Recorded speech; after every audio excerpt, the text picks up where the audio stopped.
Hello viewers, আশা করি আপনারা সকলেই ভালো আছেন। আজকে আমি আপনাদের সাথে শেয়ার করব একটা অপূর্ব স্বাদের মাছের রেসিপি।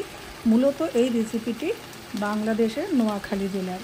আপনারা স্টেপ বাই স্টেপ দেখতে থাকুন এই অপূর্ব স্বাদের মাছটি আমি কিভাবে রান্না করি এবং কমেন্ট বক্সে জানান আপনাদের কেমন লাগলো। আজকের রেসিপিটা রান্না করার জন্য, মাছটা রান্না করার জন্য আমার দরকার দুই ধরনের মাছ। আমি নিয়েছি দুই রকমের মাছ। এখানে নিলাম আড় মাছ। আড় মাছের পিসগুলো ইচ্ছা করলে আপনারা একটু ছোটও করতে পারেন, ছোট করলে মনে হয় ভালো হবে। আচ্ছা, আমি পরে মাছের পিসগুলোকে ছোট করে নিচ্ছি। আর লাগবে চিংড়ি মাছ।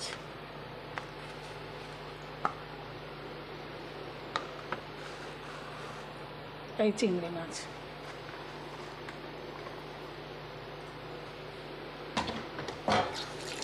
আমি আর মাছের পিসগুলোকে একটু ছোট করে নিয়ে ফিরে আসছি। আচ্ছা, এই দেখুন, আমি আর মাছের পিসগুলোকে একদম আধখানা করে নিয়ে এসেছি। ছোট করে নিয়েছি আমার সুবিধার জন্য। আমার রান্নার পাত্রটা ছোট আর তাড়াতাড়ি রান্নাটা হয়ে যাবে। আপনারা ইচ্ছা করলে বড় পিসও নিতে পারেন, কোনো সমস্যা নেই। এইবারে আমি এটাকে ম্যারিনেট করব।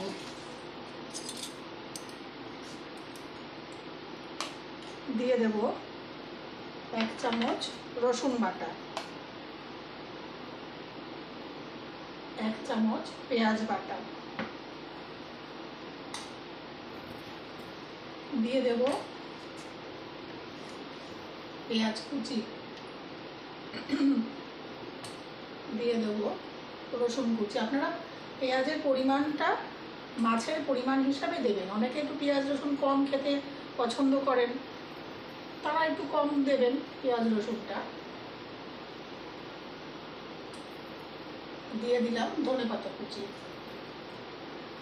এই রান্নাটা আমি আমার এক পাড়াতুতো জেঠিমার কাছ থেকে শিখেছি। উনি একদিন বলছিলেন উনি এইভাবে রান্না করেন।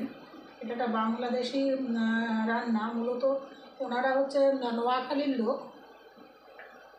এখন ওনারা এইভাবে দিয়ে দিচ্ছি লঙ্কা কুচি, ওনারা এইভাবে রান্না করে। এখন এই রান্নাটার আসল নাম কি আমি সেটা জানি না। আমার বাংলাদেশি বন্ধুরা কেউ যদি বাংলাদেশ থেকে দেখে থাকেন তাহলে অবশ্যই একটু জানাবেন, বা কেউ যদি জানেন এই রেসিপিটির নাম, অবশ্যই আমাকে কমেন্ট বক্সে জানাবেন। কেন ওই জেঠিমার নামটা বলতে পারেনি, বললে আমরা এইভাবেই রান্না করি, কিন্তু এটার পোশাকি নাম উনি বলতে পারছেন না, বয়স হয়েছে তো। আচ্ছা, দিয়ে দিলাম লবণ। হয়তো সেই মুহূর্তে ওনার মনে নেই, মনে পড়ছে না, দিয়ে দিয়েছি লবণ। দিয়ে দিলাম হলুদ।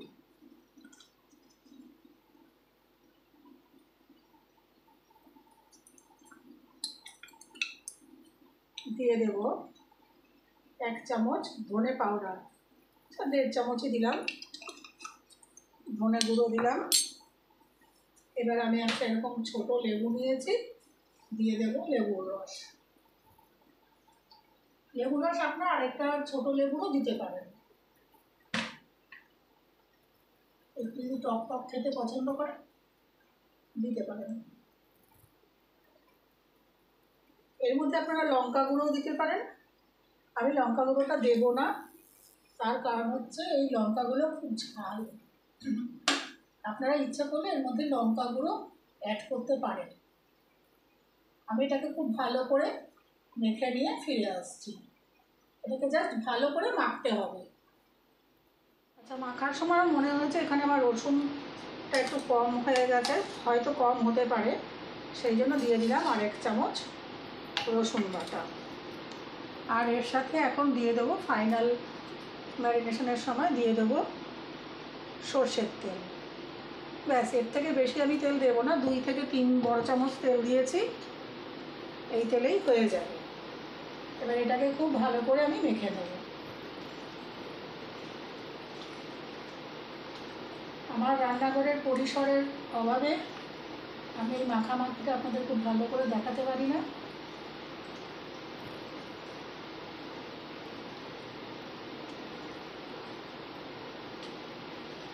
আচ্ছা, জাস্ট হয়ে গেছে। এবার আপনারা এখানে লঙ্কার গুঁড়ো দিলে লঙ্কার গুঁড়ো মাখিয়ে রেখে দেবেন আধা ঘন্টা। আধা ঘন্টা মেখে রাখার পর আমি জাস্ট কালারের জন্য এখানে দিয়ে দিচ্ছি 1 চামচ কাশ্মীরি লঙ্কার গুঁড়ো। এরপর চলে যাচ্ছি আমি পরের স্টেপে।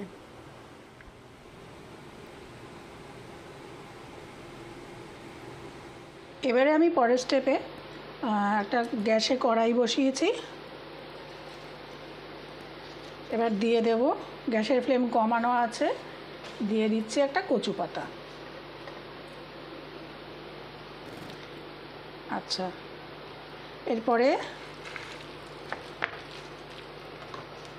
আরেকটাও দিয়ে দিয়ে কচু পাতাটা ফাটা আছে, আচ্ছা দিয়ে দিলাম এই কচু পাতা। এরপরে আমি এই মশলা মাখানো মাছটা এর মধ্যে দিয়ে দেবো।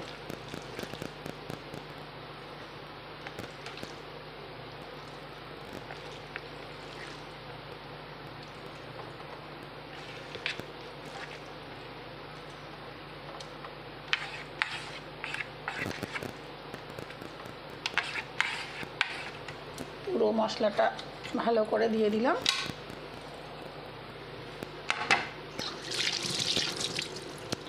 এরপরে আমি কি করব, তেল দেব না, একটু সাইডে করে একটুখানি অল্প করে জল দিয়ে দেবো কচু পাতার তলায়। কচু পাতার তলায় আমি অল্প করে একটু জল দিয়ে দেবো। দিয়ে গ্যাসের ফ্লেমটা মিডিয়াম রেখে আমি এটাকে হতে দেব। মিনিটখানেক হয়নি বা মিনিট 2 হয়নি, তার আগেই ফিরে আসলাম। আমার ছেলের ভীষণ আতঙ্ক কচু পাতাতে, মানে কচু জাতীয় জিনিস একবার প্রচণ্ড গলা ধরেছিল, সেই জন্য আমি এটাকে কলা পাতায় রিপ্লেস করে নিয়েছি। এটাই জাস্ট আপনাদের দেখানোর জন্য আমি ফিরে আসলাম। এবার এটাকে আমি মিডিয়াম হিটে মিনিট 5 রান্না করব। কেন বলে না দিলে এটা খুব একটা খারাপ বিষয় হবে, সেই জন্য বলে দিলাম। আমি অল টাইম নিজের কাছে সৎ থাকতে চাই। আমি যে পাতাটাকে রিপ্লেস করেছি ওর জন্য, মানে আমার মাথাতেই ছিল না যে ওর কচু খেলেই ওর গলা ধরে, সেই জন্য আমি কচু পাতা দিয়ে শুরু করে দিয়েছিলাম। তারপরে মনে পড়েছে, সেই জন্য আমি কচু পাতা থেকে কলা পাতা এটাকে ট্রান্সফার করে দিলাম। আপনারাও কচুতে কোনো গলায় ধরা কোনো ব্যাপার থাকলে পরে আপনারা কচু পাতার বদলে এটা কলা পাতায় করবেন। কলা পাতাতেও খুব দারুণ হয়, কলা পাতাতে আরও বেশি ভালো হবে। মিনিট 5 মিডিয়াম টু লো হিটে, মানে লো হিটটাই বেশি ছিল, আমি রান্নাটা করেছি। এবার এটাকে তুলব কলা পাতাটাকে। এই দেখুন কতটা জল বেরিয়েছে। একটু নাড়াচাড়া করে নেব।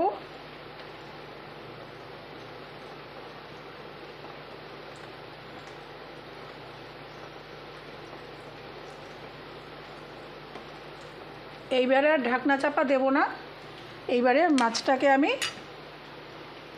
হাই হিটে, মানে হাই ফ্লেমে মাছটাকে হতে দেব। আর উপর দিয়ে একটু 1 চামচ মতন আর একটু সর্ষের তেল ছড়িয়ে দিলাম। এবার এটাকে হাই ফ্লেমে এটা 1 মিনিট হতে থাকবে।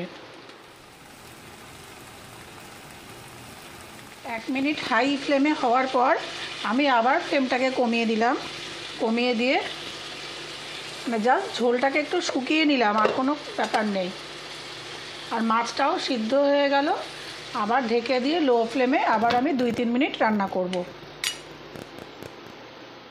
আর আমি ঢাকনাটাকে ওপেন করছি। এই যে আমার তৈরি, একদম মাছ একদম রেডি। কিন্তু জেঠিমা যেহেতু এটার নামটা বলতে পারেননি, সেই জন্য আমি এটার নাম দিলাম আর চিংড়ির মেলবন্ধন। তৈরি আমার আর চিংড়ির মেলবন্ধন। অপূর্ব গন্ধ, অপূর্ব, মানে দেখতেও খুব সুন্দর হয়েছে। আপনারা অবশ্যই এটা একদিন ট্রাই করবেন আর কমেন্ট বক্সে জানাবেন কেমন লাগলো আপনাদের এই আর চিংড়ির মেলবন্ধন।